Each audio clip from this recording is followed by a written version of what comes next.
Hello, all those on YouTube, and hello, listeners. How about that?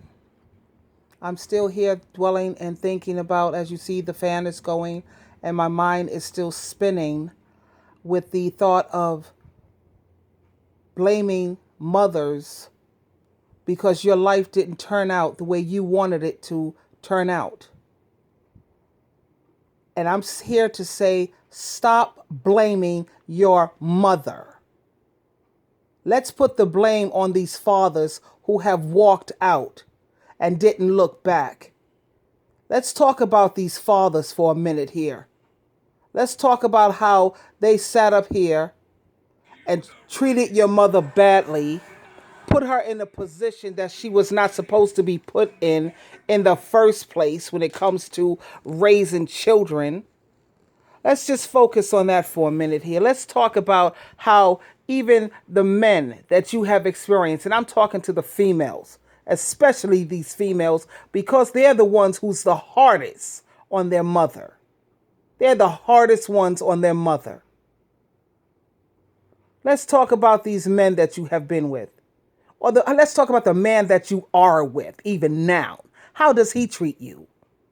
How does he treat you? Do you have any complaints? Tell me, the man that you're with now, how many times has he cheated on you? Are you still there? Yeah? When's the last time you talked to your mother? Let's talk about how many times has he abused you, raped you, took advantage of you. Are you still there? I bet you are. Let's talk about how he doesn't go to work, or even if he does work, he takes his money and he spends most of it on some other woman on the outside or prostitutes or whatever. Are you still there? I bet you are. How many times has he put his hands on you and beat you up and roughed you up? And yet, guess what? You're still there. He takes advantage of you every chance he gets. But yet you could talk about your mother.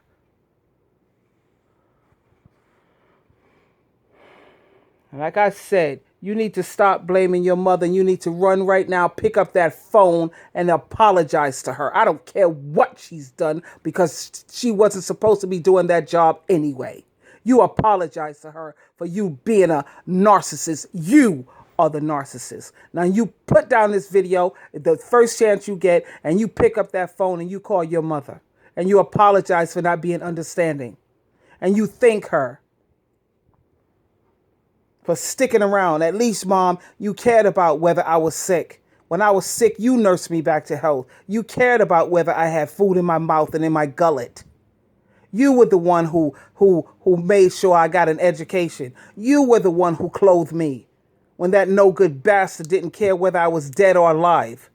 You were the one who, when I was feeling down and I needed somebody to talk to, I was able to come and talk to you. You are the one who I can even come to now. I could come to you now, and I know I could come to you and receive comfort. Thank you, Mom, and please forgive me for being such a pill.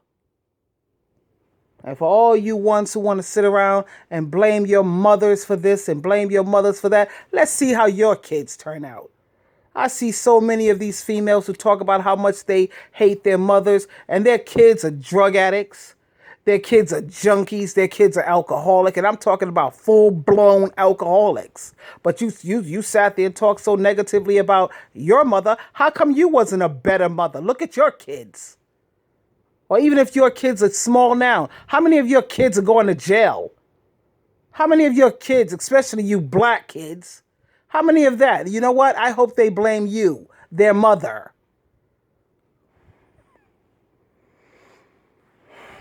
Now, you sat up here and you want to blame your mother. You know what happened to you in your childhood? And I'm a firm believer in this, and I will say this and take this with me to my grave.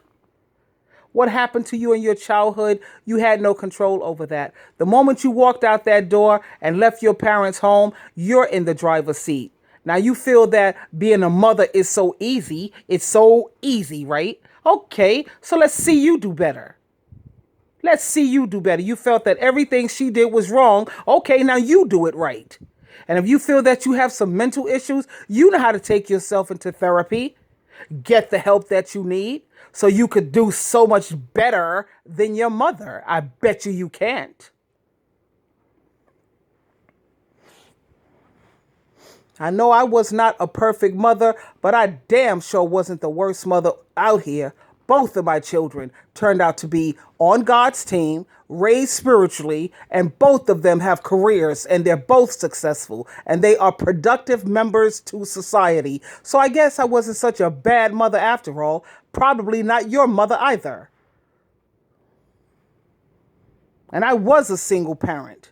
And I know for a fact that that was a hard job. It's hard enough to try to take care of yourself.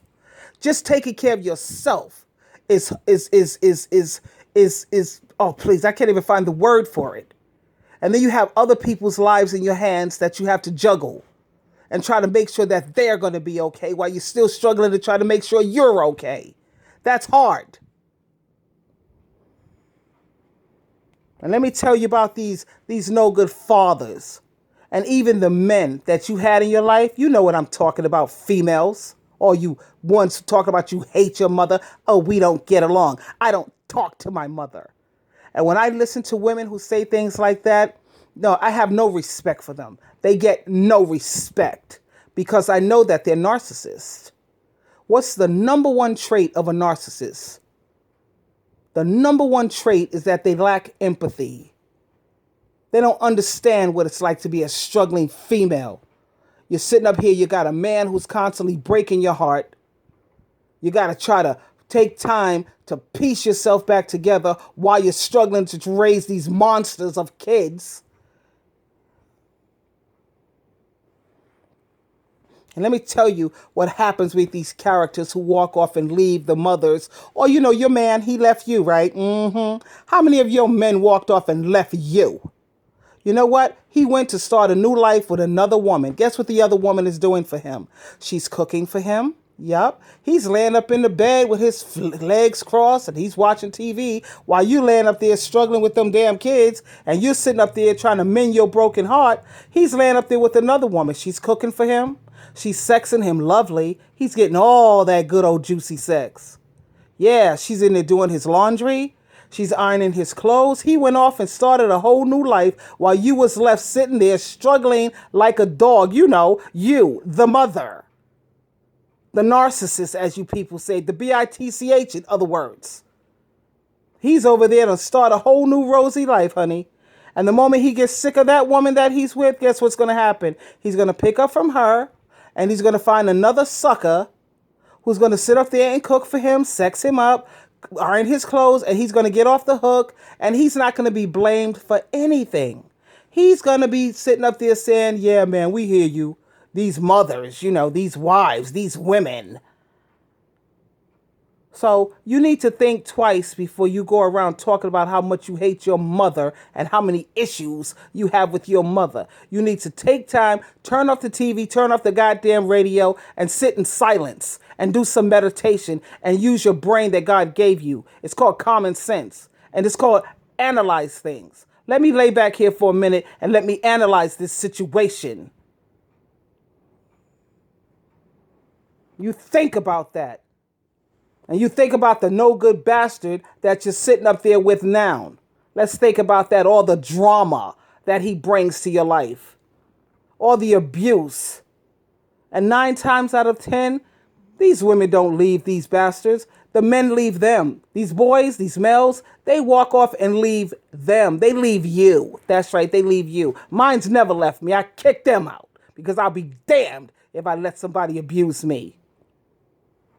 But you have very few women in this world that are like me. Very few. I am a rarity. And like I said, yes, I am queen material. If you are a queen, you would never sit there and talk negatively about your mother. And if you are queen material, you will never tolerate no man cheating on you, putting a hand on you, disrespecting you, or taking advantage of you. Because if you put up with stuff like that, then you are nothing more than a simpleton. That's what you are. And I'm gutsy enough to say it. Because that's what a queen has to be. She has to be strong enough to speak up and take a stand. That's a queen.